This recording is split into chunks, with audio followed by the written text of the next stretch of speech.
Hi guys, welcome back here in the workshop.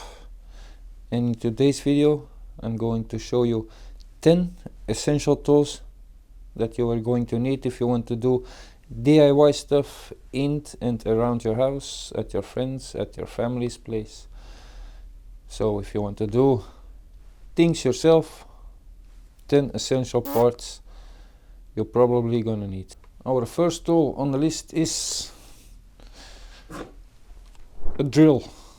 So this was my first bought drill ever 15 years ago, and it's still, the battery is dead, I need to charge it, but it's still working.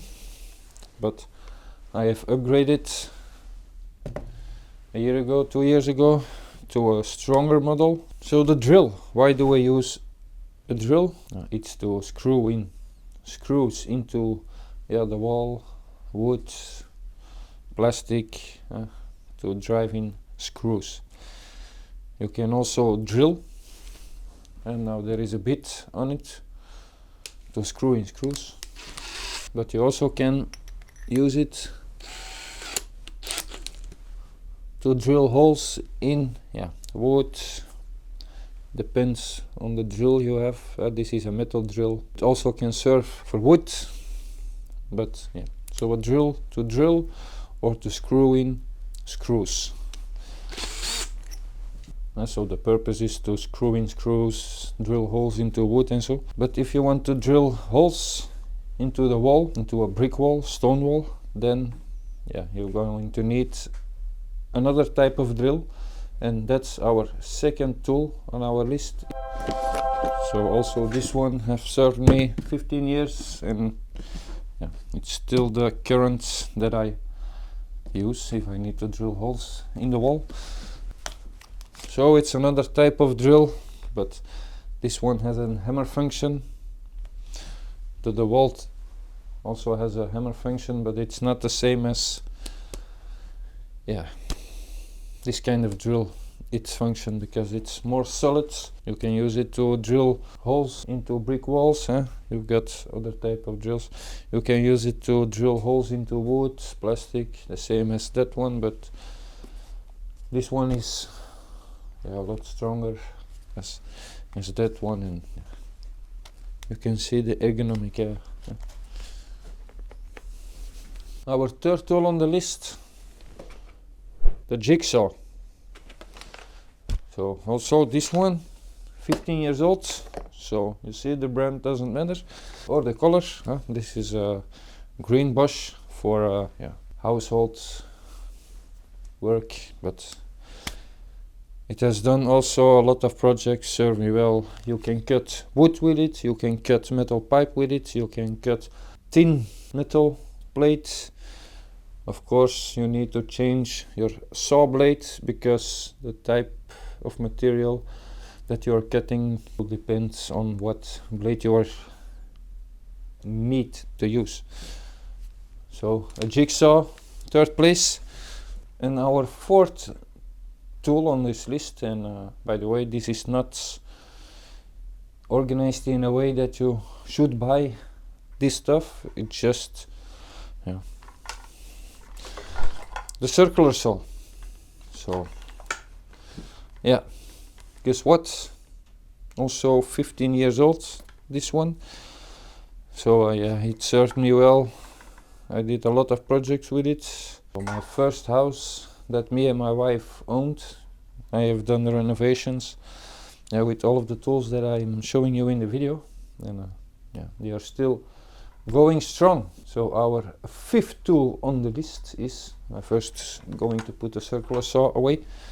So with a circular saw you cut wood, wooden pieces, sheets of wood. So our fifth tool on this list, an angle grinder. Also for the angle grinder you got a lot of discs. They have owned their purpose.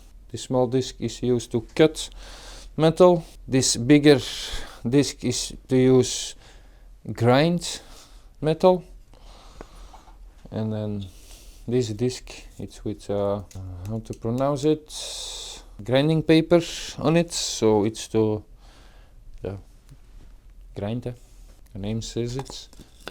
So our angle grinder, definitely a tool that you are going to use a lot if you are doing renovation in and out the house. If you do metal work, it can serve you in woodworking. Also this one, 15 years old. So that were 5 power tools that you can use the most when you are doing DIY. And we also have a lot of hand tools that you are going to use a lot. So you need a set of pliers. If you need to buy only one plier, then I will highly suggest this. I think it's called a water pump plier. So it's very convenient. A great tool to have in your arsenal. You definitely want to have a hammer. You have all sorts of hammers. You even get plastic ones, because when you hit someone it doesn't hurt as much as the iron one.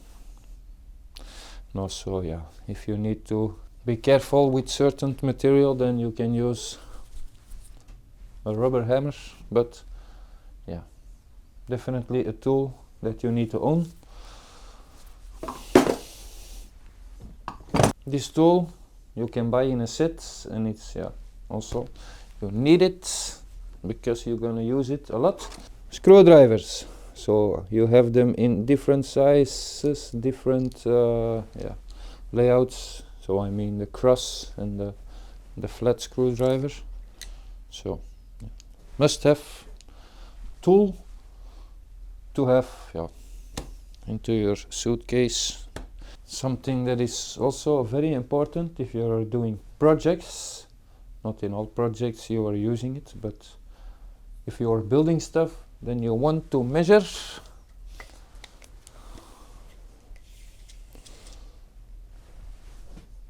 how long the piece needs to be, otherwise you can't make it straight. And so a tape measure. I have a lot of measure tools, so if you need to buy one, I will just highly suggest that you buy tape measure. And our last tool on our list is, so you want to make sure that you are putting all of your work level, and that's why you are going to need this a level. So a great tool if you want to put on a whiteboard pictures and you want it straight. You definitely want to have a level. Okay guys, so I hope that you have learned something from this video, that you want to do stuff yourself, and why I posted this video on the tools that you probably can use if you are doing DIY, is because the next couple of videos we are doing a lot of projects. We need to build a new chicken coop because the current is we need a new chicken coop, and I want to make the workshop smarter because of so I just want to make it smarter so I can control the lights easier. With one switch I can control multiple lights. I can control it with my cell phone. That's why it's another project, but one of the next videos we will make the workshop smart. So guys, that's it for this video. I hope to see you in the next. Peace.